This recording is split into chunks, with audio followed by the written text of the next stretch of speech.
that kind of, I think, put Brent in the direction to where that was my like convincing him, saying, "See, I told you, music is fun. I told you should get a guitar," because I had already wanted to get a bass, specifically a bass, because I had heard, Primus and. How the hell did you find out about Primus? Because Cousin Jerry showed me everything that you listened to, and that's why I started wanting to drum. Primus. I don't know when I got into Primus, man. It was sometime right around the time. No, how though? How? How did I get into it? I really got into them more when I stared playing bass. I had heard them before. Did someone show you the CD or something? I remember seeing. I saw the CD, but I never knew what they sounded like. And then I saw. What is it? Because the Tony Hawk video game. No.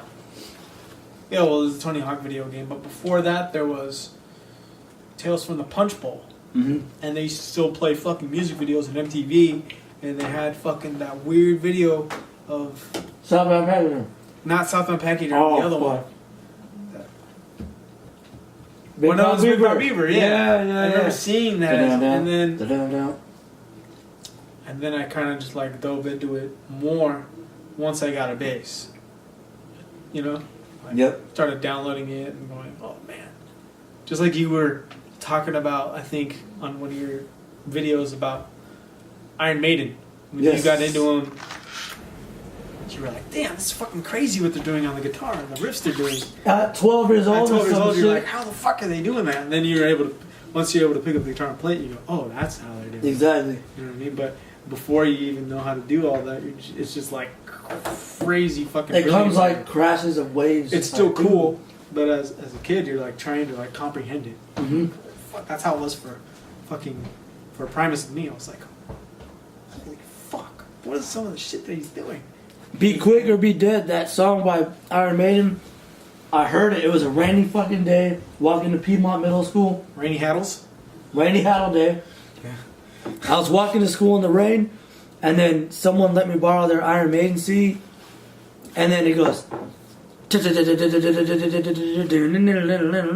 all hammer-ons, but I never heard anything like that.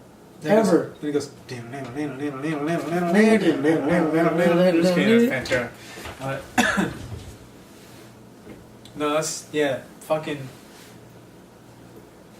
But so you're like, I convinced you? Yeah, no, I was already convinced. I already wanted to play bass and stuff like that. And then, but Brent wasn't until we started doing that, and it showed us that like this is fun. This gives us something else to do because Hollister is not a lot to do. Like I said, we would just skateboard and play video games and run around town. And you're like, hey, why not get creative? Yeah, and once we started to like write together, and we'd have tapes and tapes and tapes of shit. Once Christmas came around, he got a guitar, and we got a bass. On Christmas Day, he came over to my house, and we just played Rage Against the Machine. Like we would just put it on, like play it. And I remember I was picking up the bass and learning the riffs, and then it would, take longer than it would now to learn it, but I would learn it, I'd be like, oh, I got it, you know what I mean? And then Brent's over there trying to sound like Tom Morello, and I'm pissed that I'm yelling at him, because the riffs he's playing are the notes that he's playing, but not the sound like Tom Morello. Oh, you're I didn't get it, because I didn't know. I was like, what the fuck? You didn't know he was doing all kinds of... I didn't know Tom Morello was doing these crazy fucking tricks with pedals, and tricking out his guitar, and having the amp, special techniques and shit. You're out of the thing.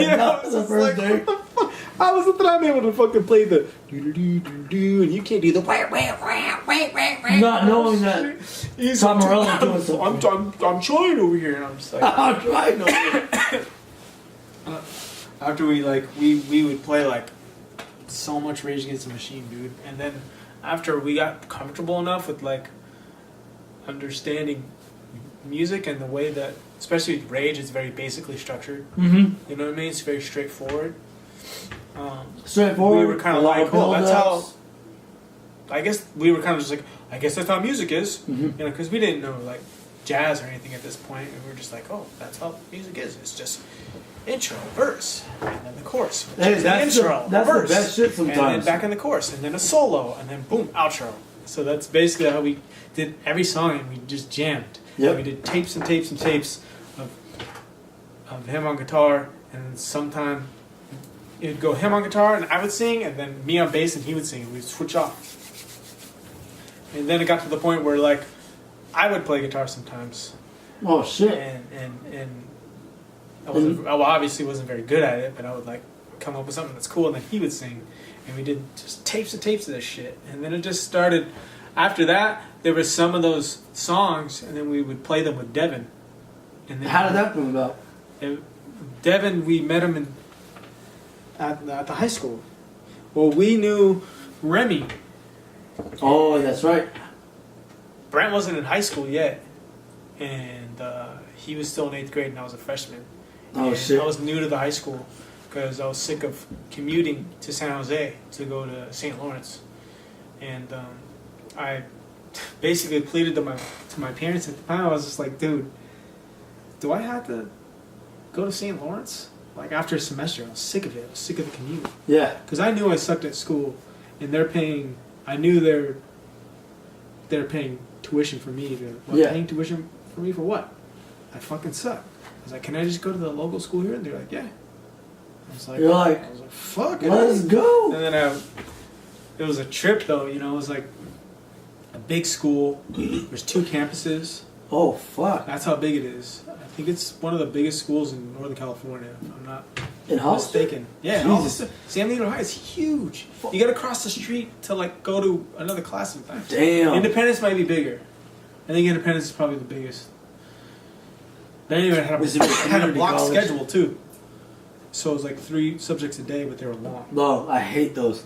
So it was. That's how weird. Lee was. That's how Lee was. Is that how Lee was? It was 3. Why do they do that at some schools and not others?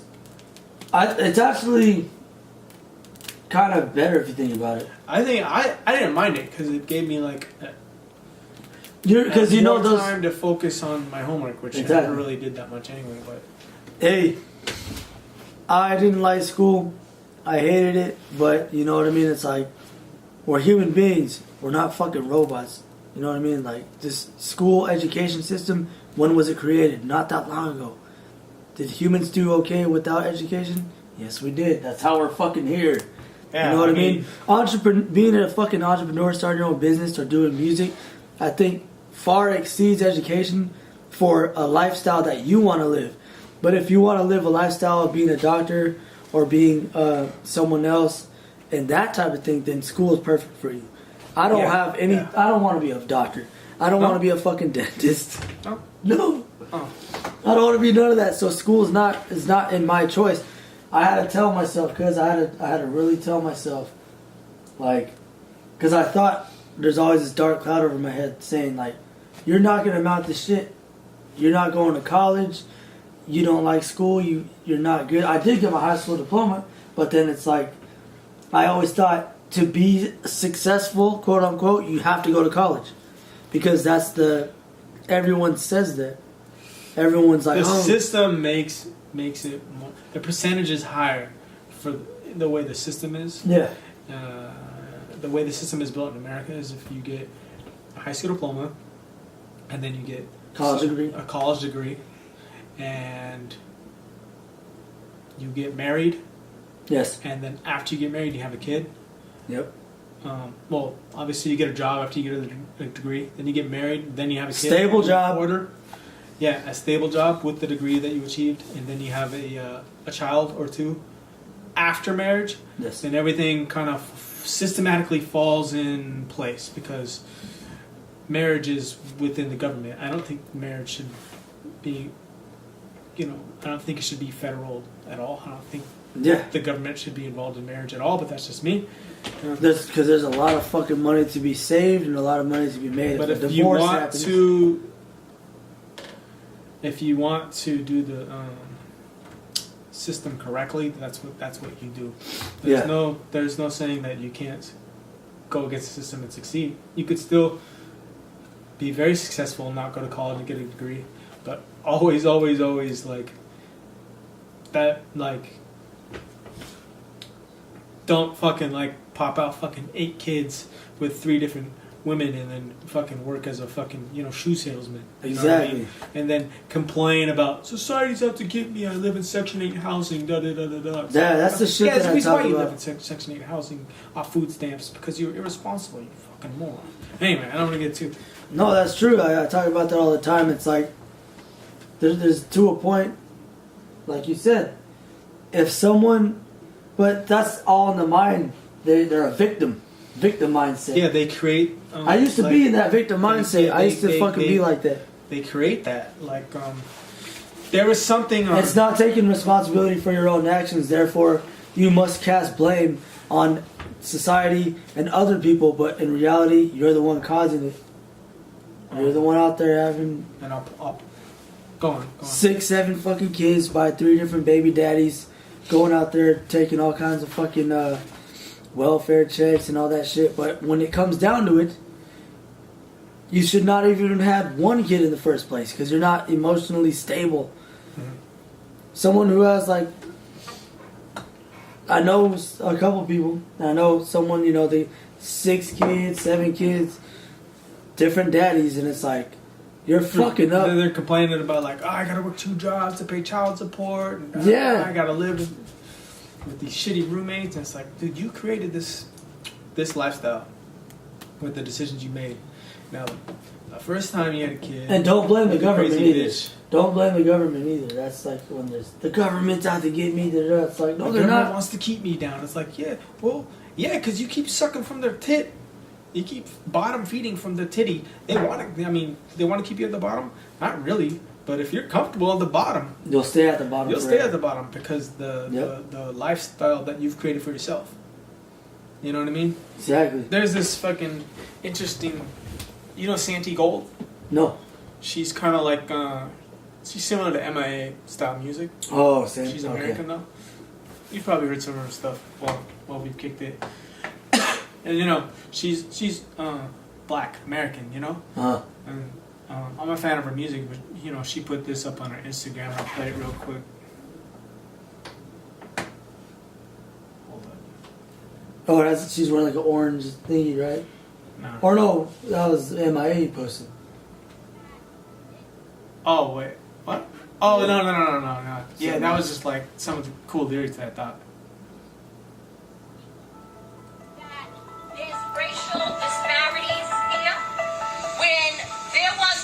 Drug issue in the African American community. We were prosecuted. We were put in jail. Children were put in foster care. Families were ripped apart. It was treated like a criminal justice issue. We had Rockefeller drug laws. Our jails were filled with men and women that looked just like me and people from the 43rd Assembly District. But now, we have an opiate issue. It is affecting another demographic, and now it is a health issue. And now we have to put money into diverting individuals from prison into treatment. And so what is missing from this package is a restorative justice package for all those individuals that were jailed and for all those So it's like they're talking about. Wait, that's it. She's an artist. That's not her. Singer? Oh, I thought That's was not her. That's okay. her. Let me make that very clear. That was not Santi Gold. Santi Gold is a musician, but that was some activist or someone. some African American woman testifying in court, saying that basically the government is biased in the war on drugs. Yes. The government always wants this war on drugs, especially the Republicans. This is retarded. The war on drugs, you know. They're right now the main focus is fighting the opioid fucking because it's in pharmaceutical drugs and heroin, right? Exactly, and you understand this. So the difference, the argument she is making is, I understand it's just like the only reservation.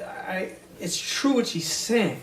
Resolution but to it. The only reservation that I have with it is she's comparing the opioid epidemic that's happening in very highly white populated states like New Hampshire Yeah. and stuff like that, and Vermont, and even some friends of mine who were, you know, brought up upper class, who got caught up in, you know, pill popping and opioid addiction, is because that's what's available to them. Yes. Is pills. But opioid, Oxycontin, etc., Vicodin and shit like this. Oxycodone too, or no? Yeah, Oxycodone is FDA. It's FDA approved stuff. So this is stuff that's created by the government. Crack isn't created by the government. Crack is created by people in ghettos. High percentage of black people, and black people create crack in their kitchens and sell it to black people. Yes. So black people are killing black people with their own shit. Black people don't have the money and the luxury to get these high, you know, over-the-counter drugs. Yep. And these prescription drugs. They don't have the luxury to get Oxycontin. That's why you see, you know, the Mexicans with black tar heroin. That's why you see the blacks in the projects selling crack cocaine. Yes. Because they make it and they're trying to get a hustle and they're trying to find a shortcut so they can get the fuck out of the ghetto. And this is gonna continue to fucking repeat. Yes. So she's saying we need to focus on, you know, the inner cities, like, you know, and the crack epidemic. It's true, we do need to fucking get in there and try to find a solution to that. But don't say that, you know, the opioid epidemic is the same. Don't compare them, because the government's not making crack.